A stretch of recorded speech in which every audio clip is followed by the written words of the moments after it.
podcast du CECA, un nouveau format pour vous accompagner dans vos pratiques professionnelles au quotidien. Ce numéro est une introduction sur les critères impératifs de l'évaluation en ESSMS. Il a été conçu et écrit par Martine Jourdain-Bernard pour le CECA. Bonne écoute!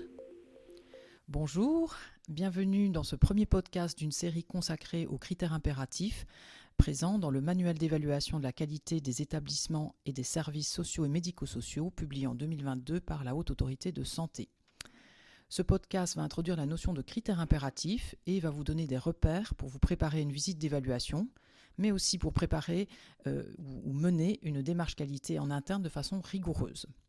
Donc, je m'attacherai dans un premier temps à définir le terme de critères impératifs. Pourquoi s'attacher à ces critères impératifs en particulier?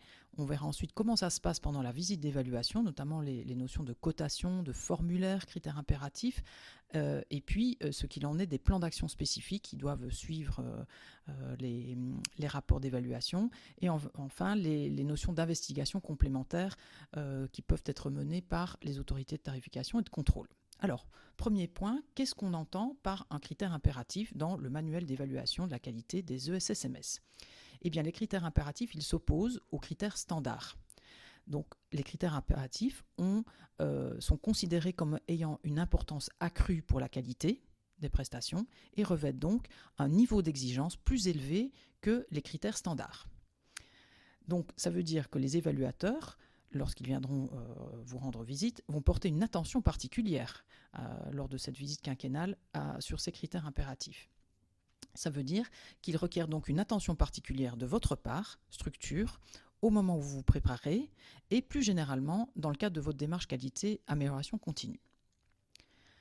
Alors concrètement, petit conseil pour les structures qui n'ont pas forcément énormément de temps pour se préparer à cette visite, je vous conseille de vous auto-évaluer sur ces critères impératifs en priorité, de rassembler les éléments qui vont vous permettre de répondre aux attendus de ces critères pendant la visite et au besoin de mettre en place un certain nombre d'actions pour remédier déjà aux manques que vous avez repérés. Alors vous allez me dire, mais pourquoi s'attacher particulièrement à ces critères impératifs ? Eh bien parce qu'une fois que vous aurez reçu votre rapport d'évaluation, ce seront les manquements sur ces critères impératifs qui vont déclencher un plan d'action de votre part. Plan d'action que vous devrez transmettre aux autorités. Donc ça veut dire que concrètement, après une visite d'évaluation, il se peut bien que les retombées que vous allez avoir très concrètement et une certaine contrainte, notamment dans le temps, ce sera de produire un certain nombre de plans d'action. Alors, combien de critères impératifs trouve-t-on dans ce manuel, dans ce référentiel? Eh bien, on en trouve 18 sur un total de 157 critères. Donc, les 18 critères impératifs, on les retrouve dans le chapitre 2, et ils sont 7 dans ce chapitre 2. Donc, ce sont des critères qui sont relatifs aux professionnels, aux équipes, et qui vont être investigués par la méthode du traceur ciblé. On trouve aussi des critères impératifs dans le chapitre 3, qui est relatif à la gouvernance, et qui seront donc investigués grâce à la méthode de l'audit système. Donc petit conseil aussi, c'est bien entendu repérer dans le référentiel et dans le manuel quels sont ces critères impératifs. C'est une chose relativement aisée si vous téléchargez le référentiel sous forme de tableau Excel disponible en ligne sur le site de la Haute Autorité de Santé. Donc voilà pour le repérage des critères impératifs et leur définition. Concrètement, comment ça va se passer pendant la visite d'évaluation? Eh bien, pendant la visite, les évaluateurs, vous le savez, vont attribuer une cotation pour chaque élément d'évaluation, ce qui va générer une cotation par critère, par objectif et finalement par thématique. Cette cotation se fait sur une échelle à 4 niveaux qui vont de 1, pas du tout satisfaisant, à 4, tout à fait satisfaisant, plus un niveau qui est symbolisé par une petite étoile et qui correspond à un niveau optimisé. Pour les critères standards, il est possible pour l'évaluateur d'attribuer la cotation non concernée. En revanche, pour les critères impératifs dont il est question ici, l'évaluateur ne peut pas considérer que l'établissement ou le service n'est pas concerné. La réponse ne peut pas non plus être considérée comme inadaptée, ce qui serait une cotation possible uniquement dans les entretiens avec les personnes accompagnées dans le cadre de la méthode des accompagnés traceurs. Donc ici, les évaluateurs vont bien vous attribuer une cotation. Ce qui est particulier, c'est que cette cotation, si elle est inférieure à 4, donc vous avez une cotation 1, 2 ou 3, vous allez devoir produire un plan d'action spécifique. On y reviendra tout à l'heure. Petit cas particulier. Le critère 3.6.2, qui s'intitule « Les professionnels respectent la sécurisation du circuit du médicament » est certes impératif, donc il fait partie des 18, mais il est aussi spécifique, c'est-à-dire qu'il ne s'applique pas à tous les types de structures. Dans le cas présent, les structures sociales, c'est-à-dire qui n'ont pas de partie, pas de prestations médicales, ne sont pas soumis à ce critère.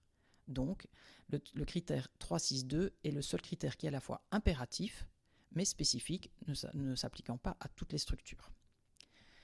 Les autres critères impératifs, donc les 17 autres, ont un champ d'application qui est tous les types de structures, avec ou sans hébergement. Donc si on revient à la visite d'évaluation, eh bien, lors des entretiens avec la gouvernance et avec les professionnels, les évaluateurs, s'ils envisagent une cotation inférieure à 4, c'est-à-dire très satisfaisant, eh bien, ils vont devoir compléter un formulaire dit un formulaire critère impératif dans SINAE, donc la base informatique qui leur permet de générer un rapport.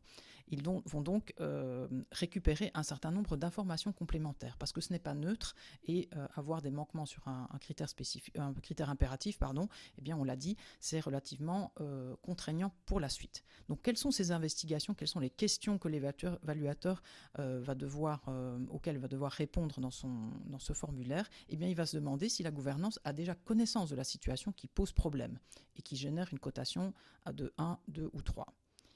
Il va aussi se demander si la gouvernance a analysé les causes de cette situation. Il va aussi se demander si la gouvernance a identifié des mesures qui ont été prises. Et enfin, il va se demander si le plan d'action comprend bien la nomination d'un pilote et la fixation d'échéances. Est-ce que ces échéances sont en cohérence avec le risque qui a été identifié? Et enfin, est-ce qu'un suivi est prévu sur ces plans d'action? Donc vous le voyez, à partir du moment où une cotation inférieure à 4 est envisagée par les évaluateurs, eh bien, ils doivent se poser un certain nombre de questions et je redis, ce n'est pas neutre. Pour vous, une cotation inférieure à 4 sur un critère impératif ne doit pas être une surprise. En effet, les évaluateurs feront état des dysfonctionnements qu'ils ont observés sur ces critères impératifs lors des débriefings du matin. Alors c'est ce qu'il y a dit dans le manuel de l'HAS, c'est-à-dire que les évaluateurs ne devront pas repartir sans vous avoir annoncé ces dysfonctionnements sur ces critères impératifs. Et j'en profite pour vous dire qu'à ce moment-là, il est encore temps pour vous d'apporter des éléments complémentaires, justement pour répondre aux questions qu'on vient d'évoquer. Et il paraît aussi naturel que pendant le bilan de fin de visite, qui correspond à la clôture de la visite, les évaluateurs et le coordonnateur de visite en particulier, eh bien, abordent avec vous, dans les axes de progrès, les critères impératifs et là où il y aurait éventuellement un souci. Donc là, c'est comment ça va se passer dans la visite. Mais que se passe-t-il après la visite? Eh bien, comme vous le savez, vous allez recevoir un rapport. Et là, joint à ce rapport, vous allez trouver des formulaires de critères impératifs, tels qu'on l'a mentionné, pour chacun des critères impératifs où vous auriez un souci. Donc, à partir de ce moment-là, vous avez l'obligation d'émettre un plan d'action spécifique pour chacun des critères impératifs où vous auriez cette cotation inférieure à 4. Et vous devez transmettre ce plan d'action à vos autorités de tarification de contrôle en même temps que le rapport d'évaluation. Et vous devrez, à ce moment-là aussi, préciser les mesures correctives que vous avez mises en place. Autre étape qui suit cette visite, les autorités, une fois qu'elles sont en possession de ce rapport et de vos plans d'action, elles sont compétentes pour mener toute investigation complémentaire, ce sont les termes utilisés par l'HAS, des investigations qui vont permettre de voir si le plan d'action est bien mis en place, les mesures correctives également, et si les échéances sont respectées. Donc mon propos ici, c'est bien de vous faire comprendre que des manquements sur un critère impératif ont des conséquences relativement lourdes, ou en tout cas assez immédiates pour vous, c'est-à-dire que vous devrez produire des plans d'action, et ces plans d'action vont être suivis. Donc mon message, c'est préparez-vous effectivement sur ces aspects plus particulièrement dans le cadre de la préparation de la visite, mais aussi parce que ça peut vous aider dans votre démarche d'amélioration continue et démarche qualité pour que cette démarche soit cohérente et revienne sur un certain nombre de basiques qui sont tous liés entre eux. En effet, il y a une grande cohérence entre les critères quand on les regarde les uns par rapport aux autres. Et donc, ça peut vraiment vous aider à hiérarchiser vos actions aussi en interne. Si vous avez besoin d'aide ou d'outils, eh bien vous pouvez vous référer aux podcasts qui vont suivre dans cette même série, qui vont reprendre les différents critères impératifs et les regrouper. Mais vous pouvez aussi vous référer aux fiches sur les critères impératifs qui ont été produites et publiées par la FORAP, qui est notre fédération des structures régionales d'appui. Je vous remercie pour votre attention.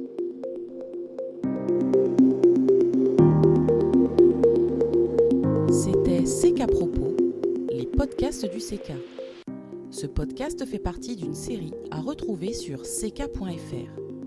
Et pour aller plus loin sur le sujet, retrouvez les fiches mémo des critères impératifs sur notre site. Alors à bientôt!